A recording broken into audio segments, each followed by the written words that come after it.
G'day mates, I am Jacaro Turu, and on this channel I focus on Australian Aborigines, their languages, cultures, history and so on. And this video is part of a series where I look at the verbs of Australian Aboriginal languages, predominantly of Pama-Nyungan languages. I have been talking about conjugations, verbal conjugations, and now I'd like to start talking about TAM, tense, aspect and mood marking, which is the next part of the verb. First though, I would like to mention that I have moved and I have shaved off the COVID beard. Well, at least parts of it. But do not be surprised to discover that there will be more videos appearing with me still having the beard, the full beard, because you see, before moving, I recorded a whole bunch of videos because I didn't know, of course, how long time it was going to take for me to create a new setup here in this new place. And I'm going to try this setup for now. So there will be more videos with the full beard appearing. In 10 years' time, no one is going to care about that. But right now, perhaps someone is interested in knowing why videos without the full beard will alternate for a while with videos with the full beard, with me still having the full beard. Yes, anyway, TAM, tense, aspect and mood marking.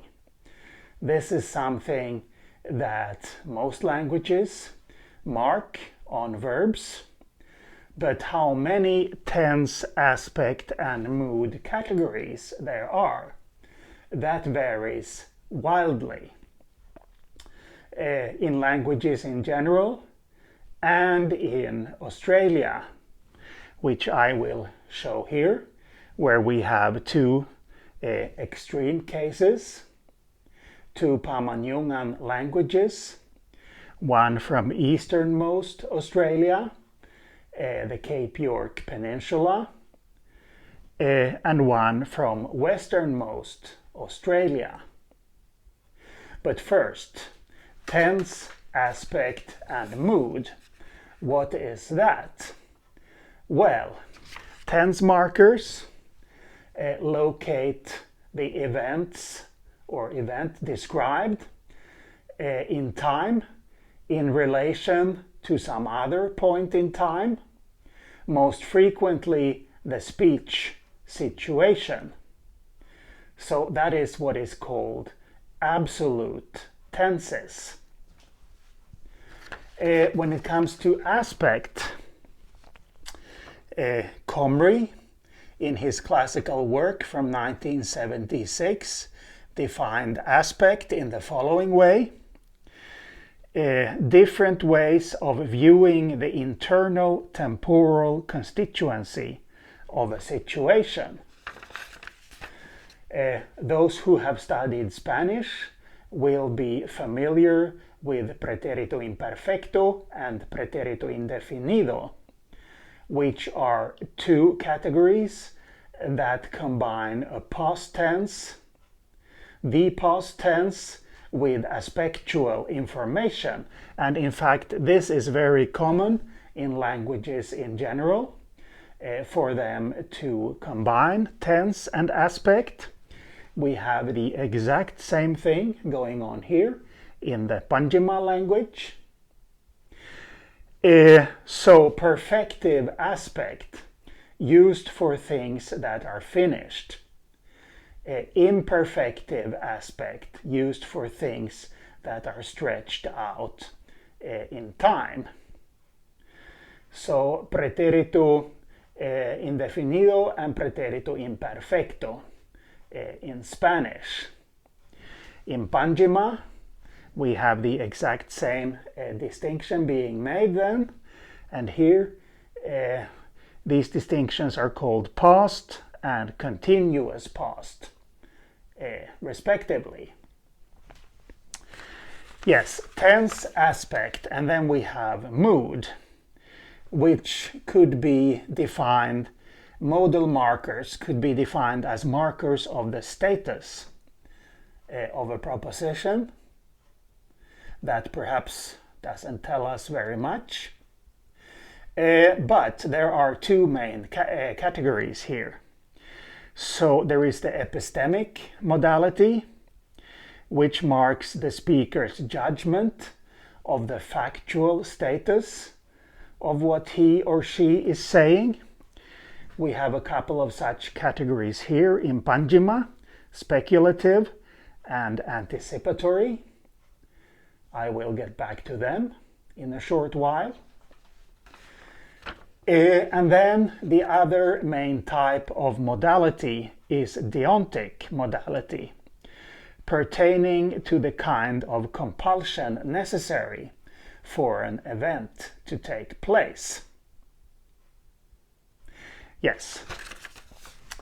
Now, these are TAM-distinctions that, according to Professor R.M.W. Dixon, are frequently found in Australian languages. We have the imperative, used for giving orders to others, frequently marked by ga, which is spelled either like that or like that. We have a future tense. Here, different markers, different suffixes, endings are used for the future tense in different languages. We have a past tense, which is often marked by nyu or no. And we have a purposive distinction. This is not found in Panyjima here, but it is very common, used to express that one thinks that things ought to happen, might happen, should happen. In some languages also must happen. So these are commonly found, and these then are common suffixes, endings, marking these categories.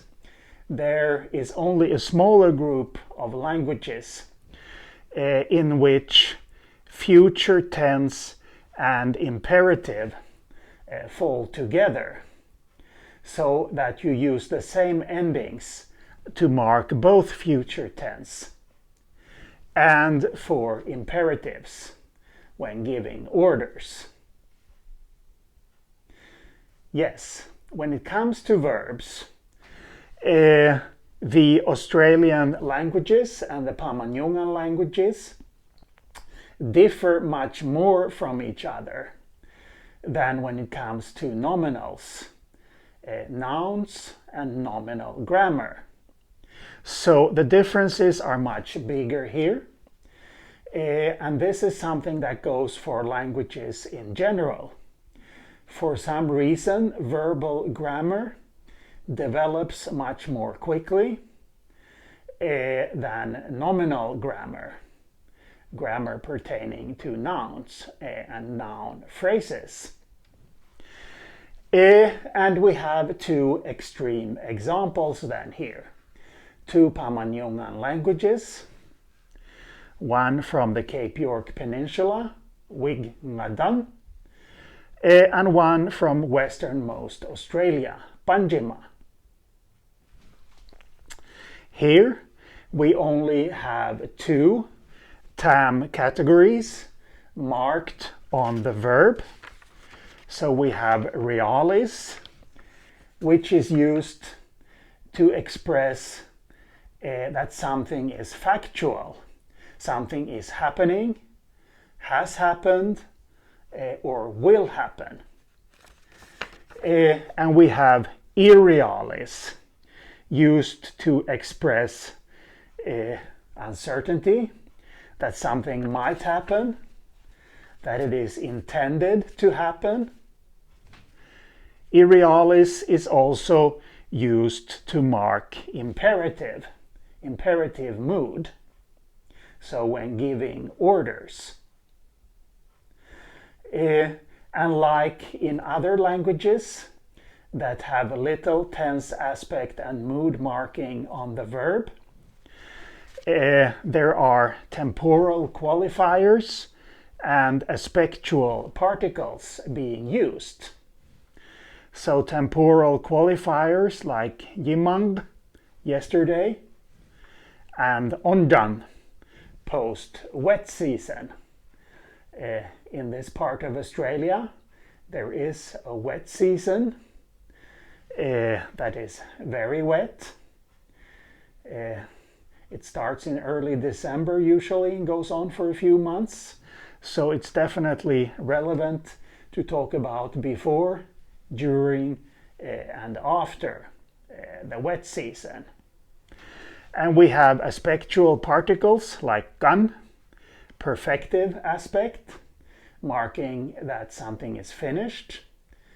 That which is described by the verb, the event or situation, is finished. And we have this past continuous particle. Now, concerning this here, we have the letter here that in a number of European languages marks the vowel ö. Without knowing a great deal about this particular language, I don't think that this letter here marks ö, because these Wik languages, they seem to have symmetrical vowel inventories, all of them, no ö, but they do have both long and short vowels. So I would think that this is probably a long O rather than anything else. So yes, this is one extreme when it comes to Pama-Nyungan languages. The other extreme is found in an area in westernmost Australia where the languages make a lot of TAM-distinctions. Usually each language have a dozen each, as does Panyjima here, a dozen.